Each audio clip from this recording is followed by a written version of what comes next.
He's been called a villain, a zealot, a madman, the ruthless British officer who hunted Washington's spies with terrifying precision. That's the John Graves Simcoe many remember from the TV series turn Washington's Spies, cold, unhinged, and consumed by vengeance. But who was the real Simcoe? In truth, John Graves Simcoe was far more complex, a soldier, scholar, and reformer.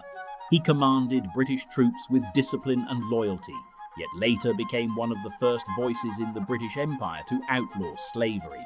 The line between history and Hollywood often blurs, and Simcoe's story is a perfect example.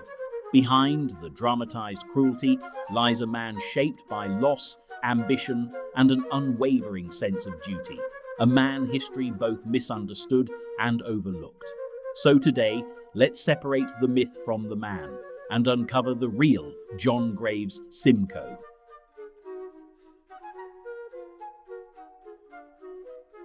Before the soldier, before the governor, there was a boy shaped by loss and legacy. John Graves Simcoe was the only surviving son of Cornishman Captain John Simcoe and his wife Catherine Simcoe. His father, a Royal Navy officer, commanded the 60-gun HMS Pembroke during the siege of Louisbourg, with none other than James Cook serving as his sailing master. But duty came at a price. In 1759, as the British fleet sailed up the St. Lawrence River, Captain Simcoe fell ill with pneumonia and died aboard his ship, buried at sea before his son had even reached 8 years old. Of 4 children, young John was the only one to survive beyond childhood. The loss of his father and siblings left deep marks, but also a path already set, service to crown and country. After his father's death, the family returned to Exeter, where John was educated at Exeter Grammar School and later at Eton College, schools that shaped England's elite. A year at Merton College, Oxford followed, and for a brief moment the law beckoned. He was admitted to Lincoln's Inn. But the call of his father's world proved stronger. In 1773, at the age of 21, he turned his back on the courts of London and chose the sword instead, joining the British Army and beginning the journey that would define his life. The boy who grew up in the shadow of the sea was now stepping into the storm of revolution.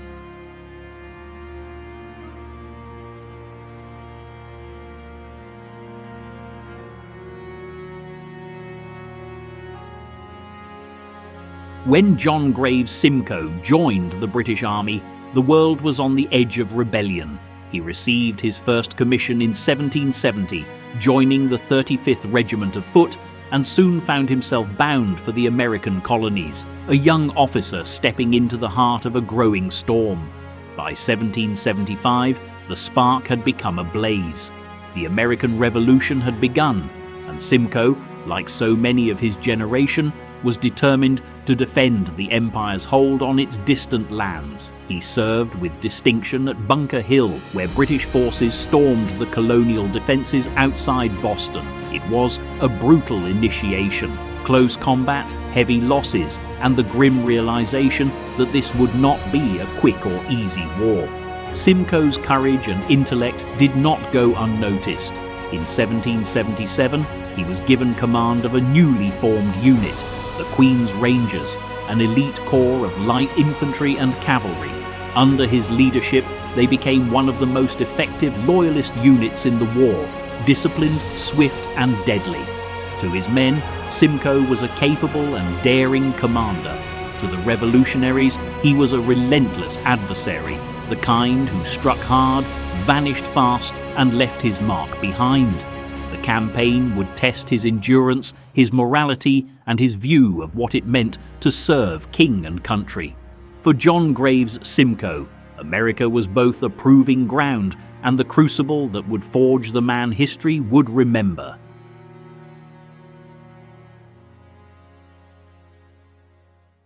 War has a way of turning men into legends and sometimes into monsters. As commander of the Queen's Rangers, John Graves Simcoe earned a reputation that cut both ways. His troops were efficient, loyal, and disciplined, admired even by his enemies for their skill in the field. But war is never clean. Simcoe led raids deep into rebel territory, swift, ruthless strikes meant to break resistance and restore order.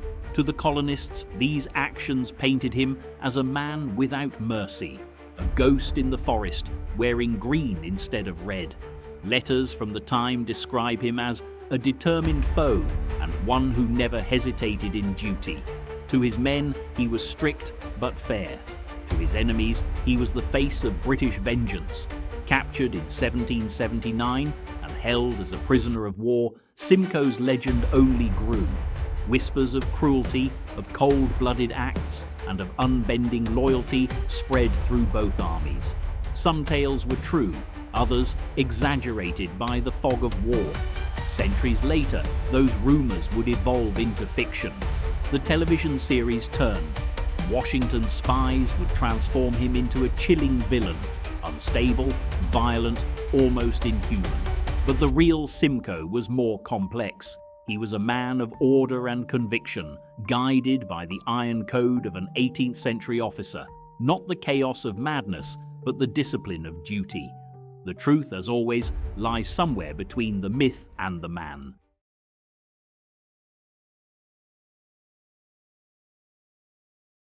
When the guns of revolution fell silent, John Graves Simcoe did not fade into history. He began a new chapter.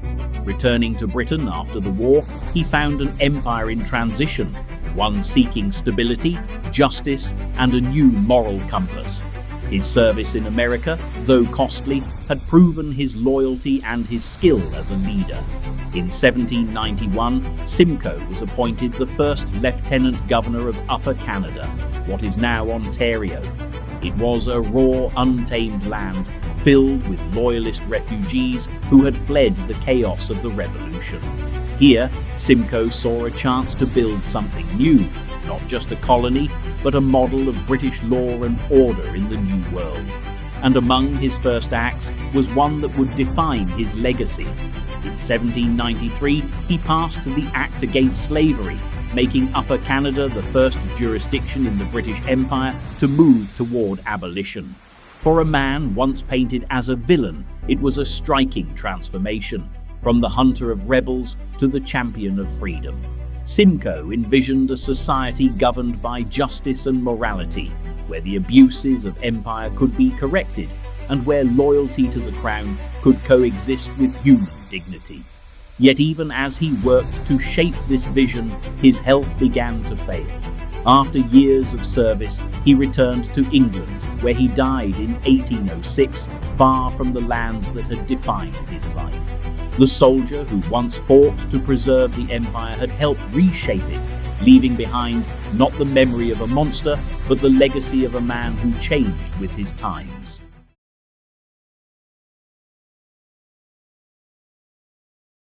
History remembers its heroes and villains, but rarely the men who fall somewhere in between. John Graves Simcoe was one of those men. To the revolutionaries of his time, he was the enemy, a loyal soldier of the crown, a symbol of oppression. To his own people, he was a man of honor, discipline, and vision. And to modern audiences, shaped by television and myth, he became something else entirely, a figure of fear. Yet the truth of Simcoe's life resists simple labels. He was both a man of his century and, ahead of it, a soldier forged in war who later fought for justice in peace. His name, once whispered with contempt in the colonies, would later stand for governance, order, and the first step toward freedom for others. He lived and died believing in duty. But duty, for John Graves Simcoe, evolved from obedience to empire, to the moral courage to question its darkness. In the end, his story is not one of villainy or sainthood, but of transformation, a reminder that history is rarely black and white. Sometimes the most misunderstood figures are the ones who change the world in ways no one expects. John Graves Simcoe, the soldier, the governor, the reformer, the man behind the myth.